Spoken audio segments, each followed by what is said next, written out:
ఎంఆర్పిఎస్ వ్యవస్థాపక అధ్యక్షులు పద్మశ్రీ గౌరవ మందకృష్ణ మాదిగ గారు సమాజంలో అట్టడుగు వర్గాలకు రిజర్వేషన్లు ఇస్తే ఆ అట్టడుగు వర్గాలలో కూడా ఇంకా అట్టడుగు వర్గాలైనటువంటి మాదిగ ఉపకులాల రిజర్వేషన్లు ఈ 70 ఏళ్ల కాలంలో అంతలేవని చెప్పేసి 30 ఏళ్ల సుదీర్ఘ ఉద్యమం ఇంకా ఉద్యమము లక్ష్యాన్ని చేరుకున్న తర్వాత కూడా ఉద్యమం ప్రజా సమస్యల మీద దళితుల పైన వివక్ష పైన ఇంకా కూడా ఈ ఉద్యమం కొనసాగుతుందంటే ఈ ఉద్యమం ఎంత గొప్పదో ఒకసారి మనం ఆలోచించాల్సిన అవసరం ఉంది. ప్రపంచంలోనే వికలాంగులను పట్టుకొని ఎస్సీ రిజర్వేషన్ల వర్గీకరణ సాధించుకున్నాం అంటే సమాజం ఒక్కసారి ఆలోచన చేయాలి. ఎంఆర్పిఎస్ ఉద్యమం ఎంత ప్రజాస్వామ్యమైంది, ఎంత నియమ నిబద్ధత గలది, ఎంత క్రమశిక్షణ గలది ఎంఆర్పిఎస్ ఉద్యమం. ఈ ఎంఆర్పిఎస్ ఉద్యమంలో మేము ఎక్కడ కూడా ప్రతిఘటనలకు వెళ్ళలేము, ఎక్కడ కూడా హింసా మార్గాన్ని వెళ్ళలేము. అహింసా మార్గంలో మా జాతి బిడ్డలే ఉద్యమ లక్ష్య సాధనలో చనిపోయినటువంటి సురేందర్ మాదిగ, భారతీయ అక్క, రాజయ్యలన్నక నుంచి వీళ్ళందరూ కూడా ఈ ఉద్యమ సంఘర్షణలో అమరులైనటువంటి చరిత్ర మా ఎంఆర్పిఎస్ ఉద్యమానికి.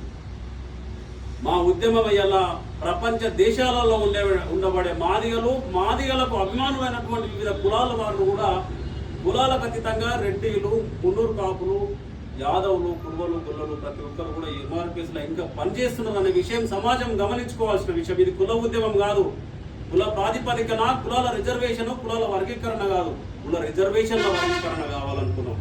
కులాల వర్గీకరణ కావాలనుకోలేదు మేము. కులాలని తీసేయాలి, కుల వివక్ష ఉండకూడదని చెప్పేసి సామాజిక ఉద్యమమే ఎంఆర్పిఎస్. ఈ ఎంఆర్పిఎస్ లక్ష్య సాధనలో మాత్రమే మేము ఈ వర్గీకరణ కోసం పోరాటం చేస్తున్న భాగంగా సమాజంలో ఉండబడే వికలాంగుల సమస్యలు కానీ, బియ్యం సమస్య కానీ, మహిళలకు రక్షణ చట్టాలు కానీ అనేక చట్టాలు రాసుకుంటూ పోతే నిజంగా ఒక రాజకీయ పార్టీ మేనిఫెస్టోలో పెట్టనన్ని ఎక్కువ సమస్యలపైన, సంక్షేమ పథకాలపైన ఎంఆర్పిఎస్ పోరాటం చేసింది, సాధించుకున్నది. మొన్నటికి మొన్న కోదాడలో కర్ల రాజేష్ లాకప్ డెత్లో వాళ్ళు పోలీసులు చిత్రహింసలు పెట్టి చంపేస్తే కూడా నేషనల్ ఎస్సీ కమిషన్ వచ్చి దిగొచ్చి లాస్ట్ వాళ్ళకు రీపోస్ట్ మార్టం చేసి వాళ్ళ కుటుంబానికి ఉద్యోగాలు ఇప్పించి ఈ యంత్రాంగము, ఈ పాలక వర్గాలు, ఈ బడుగు బలహీన వర్గాల పక్షాన ఎన్నడూ నిలవని సమాజం. ఈ సమాజానికి మేలు చేకూర్చే విధంగానే ఈ ఎంఆర్పిఎస్ పోరాటం చేసిందనే విషయాన్ని సమాజం గుర్తుంచుకోవాలి. ఈ సమాజం అండ కూడా 30 ఏళ్ళుగా అడుగున నీళ్లు, అన్నము వగైరా అన్ని సమకూర్చినటువంటి సమాజాన్ని కూడా మేము కృతజ్ఞత చేస్తాం. ముఖ్యంగా సునీతక్క వాళ్ళ అన్న రాములన్న కూడా ఉద్యోగంలోనే అసలు మారడం జరిగింది. ఇట్లాంటి కుటుంబాలందరికీ కూడా ఎంఆర్పిఎస్ ఎల్లవేళలా అండగా ఉంటుంది, ఇంకా ముందు కూడా ఉంటుంది. ఎంఆర్పిఎస్ అనేది ఒక సుదీర్ఘ సాగరం లాంటి ఉద్యమం ఇది.